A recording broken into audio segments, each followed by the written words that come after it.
Rafah border crossing. This has really pissed off Egypt. In fact, they have said this is something that's completely unacceptable. You're not going to be controlling the border between Gaza and Egypt. But Israel said, we don't care. And they took it anyway in the first stage of their offensive into Rafah. Important to note, Israel has said this is not their big offensive that we've all been hunkering down and planning on. This is just a small offensive. They've only sent in one brigade. They're not doing the whole big thing just yet. This is just a taste. They flew planes over Rafah. They distributed a bunch of leaflets telling people to get out of there. And now, which then people took as a sign that they were going to start their offensive. They did start it over the last day, but it's a small one, according to them. And it does look small at this stage from on-the-ground sources. The amount of the rockets or the missiles that they've used, or the bombardments that they've done, it's been minimal at this point. But they have taken control of the Rafah border crossing. What's important about that is that they now control all humanitarian aid going in and out of Gaza. Not only the border crossing between Israel and Gaza, which was one way to get in, but the other way to get in is through Egypt, and they now control both of those border crossings, which means they have full control over all the humanitarian aid going into Rafah. And guess what? They've cut it off. So now there's no aid going into Gaza for the Palestinian people. Let's go over what the Washington Post article says. Israeli forces took control of the Rafah border crossing with Egypt on Tuesday, making their first ground incursion into the densely packed southern Gaza city, shutting down the flow of aid, sending thousands of civilians fleeing, and infuriating neighboring Egypt because they don't care. They don't care. An official from the Israel Defense Forces said infantry troops and an armored battalion gained operational control of the Palestinian side of the crossing. They said that this is a specific targeted operation.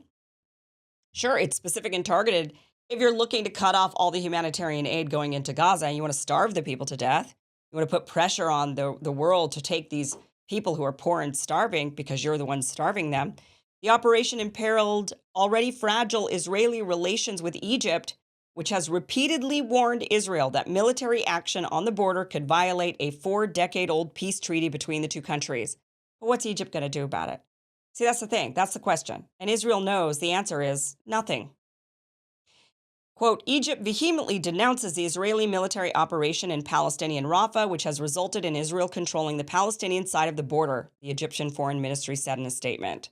It described the incursion as a dangerous escalation that was threatening ceasefire efforts, adding that the operation endangered the lives of the million Palestinians who depend on the crossing for humanitarian aid and a safe way out for injured patients to get treatment.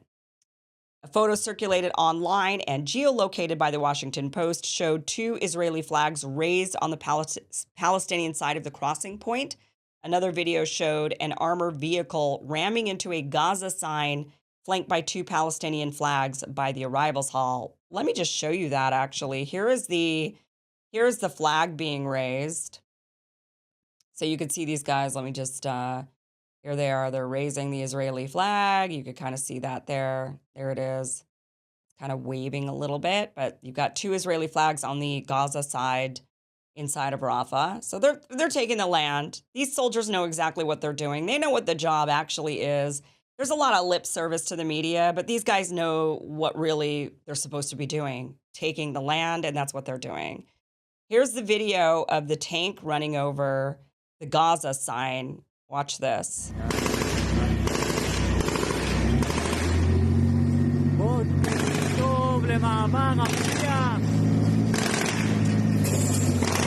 yeah.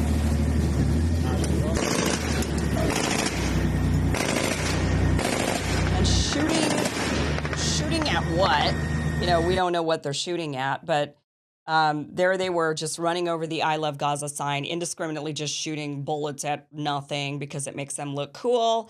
That's what they were doing in this video. Again, knowing what the job is. They know the job. The job is to take the land. Yes, again, we're told, oh, that's not what we're doing. We have no... Netanyahu comes out and says the other day, oh, we don't have any desire for the land. Meanwhile, they've already drawn up plans to build luxury oceanfront condos. They've got these guys raising flags on the land. I mean, we all know what the actual goal is. They're They're not giving any real, they're not telling Hamas what they actually need to do in order to get that ceasefire, in order to be allowed to rebuild Gaza, in order to get that humanitarian aid in. They're being very vague and saying, well, we just don't accept these deals. We don't accept, Hamas knows what they need to do. Well, what is that? What exactly do they? I don't even know what they need to do. How do they know what they need to do if we don't even know what they need to do? Let's actually get into the ceasefire agreement. So this is from Al Jazeera. Al Jazeera was able to get a copy of the actual text. I've read through the whole text. I'm not going to read it to you here because it's just very long, but I do want to go over what this graphic says that summarizes the three stage ceasefire agreement that Hamas agreed to. Um, and then Israel does the offensive into Rafah anyway. They say, screw this whole, they went on all the time saying it's Hamas that's blocking any deals. We're the ones who are wanting to do the deals. We want to do the hostage exchange. They're the ones who are blocking anything. And then Hamas comes out and says, well, actually, we're accepting this ceasefire deal. And Israel says, wait, what? You're not supposed to be doing that. We're going into Rafah anyway. And so they went into Rafah and said, we don't accept because they've softened the deal. Now, this is a deal that was brokered by Egypt, Qatar, and the United States. And so this deal had to have been approved by the United States before it was given to Hamas for them to agree to. They then agreed to it. And now, in order to save face, the U.S. is saying, we're going over the Hamas, what Hamas is agreeing to. No, what do you mean? You actually presented the agreement to them. That was part of you and Qatar and Egypt. Of course, you were involved in it. You presented it to them. They accepted it. And now that Israel is throwing it in the trash, now you're having to jump around and say, well, we need to kind of read and see what Hamas is proposing. Hamas isn't proposing anything. They have agreed to a proposal that they were given. Here's the proposal. The first stage, 42 days, temporary cessation of all hostilities. So stop killing us. Withdrawal of Israeli forces eastward. So they want them to move away from, they want them to move east. So they want them to move away from the ocean and towards the Israel border so that they can open up those areas for the Gazans. Unhindered entry of humanitarian aid. Fair enough, should have been happening this whole time anyway without a ceasefire agreement. Displaced Palestinians to return home also should have been allowed to happen. Unarmed civilians should have been allowed to return home this whole time. Israeli planes and drones to stop flying over Gaza for 10 hours a day. So they're saying just for 10 hours, stop flying over us. Hamas releases 33 captives, which are women, sick, and male civilians aged below 19 and above 50. Israel to release 30 Palestinian prisoners for each civilian captive and 50 for every captive female soldier. So it's a 1 to 30 exchange or a 1 to 50 exchange, depending on who they're exchanging. Now, remember, Palestinians have been held captive by Israelis for years. This is not just something that's happened since October 7th, but they have been in the occupied West Bank and incarcerating a bunch of Palestinians without due process, without trials. They're not given, when a Palestinian in the West Bank is arrested by an IDF soldier for just looking at them the wrong way, they get no trial. There's no due process. They can detain them for any reason whatsoever, including looking at them the wrong way. So they have many more of these Palestinians than Hamas has Israelis. They also are saying that they want all of the people who have been incarcerated since October 7th. There were a lot of Palestinians from Gaza who were working in Israel at the time of the attacks. And when the attacks happened, they were rounded up and held captive. They are hostages. Of course, nobody uses that term when it comes to the Israelis. When the Israelis are doing it, they're prisoners. When Hamas does it, they're hostages. The reality is, Hamas is asking for the women and children that were rounded up on October 7th by the Israelis who were on the Israeli side of the border. They were rounded up and held captive, women and children. What are these people? Why are they prisoners and not hostages? So they're asking for these people back. They also want reconstruction to begin in Gaza. And they also want to allow at least 60,000 temporary homes and 200,000 tents to be erected in Gaza. Yeah, because people have nowhere to live. That all sounds reasonable to me for that first stage. Stop the hostilities. We're going to start rebuilding. This is how you end a war, right? The second stage, military operations end permanently. Israel withdraws from Gaza completely. Exchange of remaining captive Israeli men and soldiers for more Palestinian prisoners. And the third stage, now these go in 42-day stages. The third stage is an exchange of the remains of the dead captives and prisoners held on both sides. So both sides have dead bodies. There are dead Palestinians being held by Israelis, and there are dead Israelis being held by Hamas. Everybody wants their bodies back so that they can bury their loved ones. They also want a 3 to 5 year Gaza reconstruction plan, and they want that plan to begin. And they want a siege of the Gaza Strip to end completely. All of that sounds fair. Israel is not accepting this deal. They're saying this is a soft deal. This isn't any good. We don't like it. What do they not like about this in particular? They don't want Gaza to be rebuilt. They're saying, well, Hamas is going to come back into power if this doesn't do anything about Hamas being in control. In the same breath, they're going after the Palestinian Authority in the West Bank when there's proposals of, well, why don't we put the Palestinian Authority back in charge, the PLO? Netanyahu and his ilk are doing everything they can to undermine them and to eradicate them and get rid of them and to demonize them as well.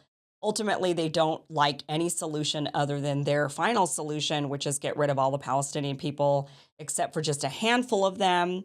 Only about 20% of the population could remain, maybe 30% if we're getting really generous. And Israel would end up controlling the entire Gaza Strip, making it effectively a part of Israel. And then there would just be a few Palestinian families that could stay and the rest would have to go. And they're hoping that the rest would go everywhere else in the world, just not there. That is what Israel wants. So what Hamas is asking for, I think, is fairly reasonable. The Israeli people want the hostages back. Hamas is saying, we'll give you your hostages back. In fact, tens of thousands of people have been taken to the streets in Israel. They are protesting, just like the college campuses here in the United States. They are protesting. All of these Hamas supporters, right? All of these Jewish Israeli Hamas supporters, apparently, are, because that's what they're calling the college students, Hamas supporters. They're taking to the streets and they are protesting, saying, we want the hostages back, end the war, agree to a ceasefire. They are specifically asking for this. Tens of thousands of Israelis are protesting against the government in support of hostage releasing. They say the main demonstration called for early elections. They want to get rid of Netanyahu. They want to get rid of Smotrich. They want to get rid of Ben Gvir, the real extremists in the government. They want to get rid of them. They say they want a ceasefire and they want their hostages back. That's what they want. They're holding up signs, stop the war. You see these signs there. They're wanting an end of this. They're wanting their hostages back. Here's part of this article from Haaretz saying Yehuda Cohen, the father of captured IDF soldier Nimrod Cohen, spoke in the rally in central Israel where dozens rallied. And he said, it is no longer clear 6 months in if Hamas wants the hostages released to ensure its survival or our terrible government wants to fail them to ensure its survival, he said. So is it Hamas that wants the hostages released to ensure its survival, or is it our terrible government who doesn't want to fail to ensure their survival? And we all know what now especially what the answer is. The answer is the government of Israel doesn't want the hostages back because they know that would mean they would fail. They would then there would be, when the war ends, Netanyahu's head is on the chopping block, figuratively, and his government is over. He's looking for survival, so he's keeping the war going. It says, quote, these days are fatal for the approval of a deal that would return all hostages. We've been in such days for too long, days of anticipation, of anxiety in the face of all the obstacles Netanyahu and his messianic friends put in our way, Cohen continued, and called for Israel's leadership to reach a deal that would return all of the hostages in exchange for a ceasefire. This is what the Israeli people want, and yet the Netanyahu government and the extremists that are running Israel are absolutely vehemently against that. They don't want to do it. They have their own plans, and that is going to be to clear Gaza of all the people, annex it, and then say, look, we've gotten rid of the problem. You no longer have this problem ever again. Now we'll just deal with the West Bank, and we'll start there, and we'll figure that area out, which they've already done quite a bit of damage to the West Bank. Goes on to say, quote, there's now a deal on the table that Hamas has signaled it will agree to. But Netanyahu, after Hamas signals, is once again trying to torpedo the deal when he announces twice today, while hiding under the guise of a top political source, that Israel won't agree to ending the war. Netanyahu is once again trying to torpedo the only chance we have to save the hostages, said Enav Zangauker, whose son is being held in Gaza on behalf of the families. Danny Elgarat, whose brother Itzhak is being held in Gaza, spoke at the rally on Begin Road in Tel Aviv and addressed Prime Minister Netanyahu. Bibi, you can't fool us. You're stalling to please Ben-Gvir and stay in power. You don't care about the 132 hostages, he said. Entering Rafah is a death sentence for the hostages.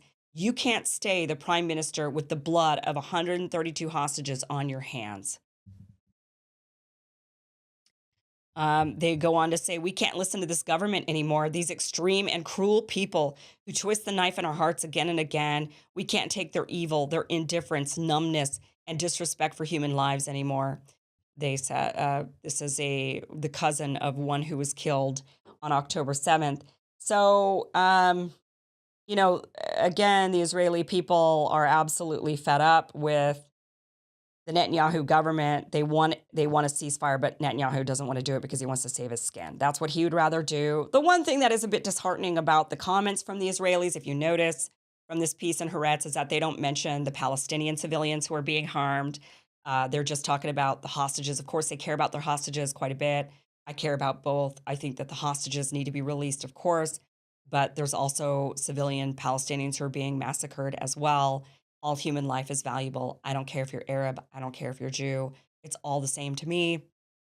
And we want to see an end to this war in order to save all of those lives. But Netanyahu wants to save his political career instead. Hey guys, thank you for watching this clip from the full Kim Iversen show, which you could catch just by heading to that link down below, KimIversonShow.com. You can watch the full show from what you just watched, or you could catch the full show live Monday through Friday, live streams, 5 p.m. Pacific, 8 p.m. Eastern at KimIversonShow.com. See you then. Be sure to like, share, and subscribe. Never miss an episode. Never miss a clip. Never miss a segment. Thanks, guys.